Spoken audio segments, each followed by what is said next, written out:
Hi friends, ಇವತ್ತಿನ ವಿಚಾರ ಏನಪ್ಪ ಅಂದರೆ ನಾನು ಬೆಳಿಗ್ಗೆ ಶಿವಾಜಿನಗರಕ್ಕೆ ಹೋಗ್ಬೇಕಾಗಿತ್ತು.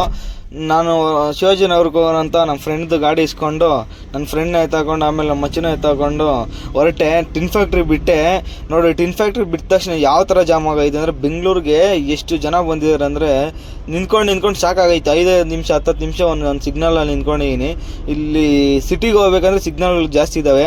ಹಂಗೂ ಹಿಂಗೂ ಎಲ್ಲ ಜಾಮ್ ಎಲ್ಲ ಕ್ಲಿಯರ್ ಮಾಡ್ಕೊಂಡು ಸಿಗ್ನಲ್ಗಳೆಲ್ಲ ಕ್ಲಿಯರ್ ಮಾಡ್ಕೊಂಡು ಅಲ್ಲಿಂದ ನಾನು ಶಿವಾಜಿನಗರಕ್ಕೆ ಬಂದೆ. ಅಲ್ಲಿ ಬಂದ ತಕ್ಷಣ ಹೋದೆ. ಒಳಗಡೆಗೆ ಭಯ ಆಯಿತು. ಅದಕ್ಕೆ ಸ್ವಲ್ಪ ಹೊತ್ತು ಸುತ್ತಾಡ್ಕೊಂಡು ಎಲ್ಲ ನೋಡ್ಕೊಂಡು ಒಳಗಡೆ ಹೋಗೋಣ ಅಂತ ಒಂದು ದೇವಸ್ಥಾನ ಇತ್ತು.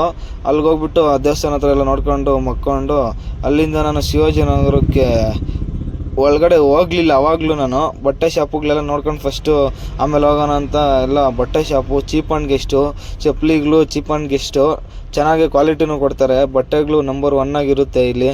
ಫೋನು, ಬಟ್ಟೆಗಳು, ಚಪ್ಪಲಿಗಳು ನಂಬರ್ 1 ಆಗಿರುತ್ತೆ. ಮದುವೆಗೂ ಮತ್ತು ಎಲ್ಲಾನು ಆಚೆ ಹೋಗೋದಕ್ಕೂ ಎಂಗೇಜ್ಮೆಂಟ್ಗೂ ನಂಬರ್ 1 ಆಗಿ ಸಿಗುತ್ತೆ ಇಲ್ಲಿ ಶಿವಾಜಿನಗರದಲ್ಲಿ.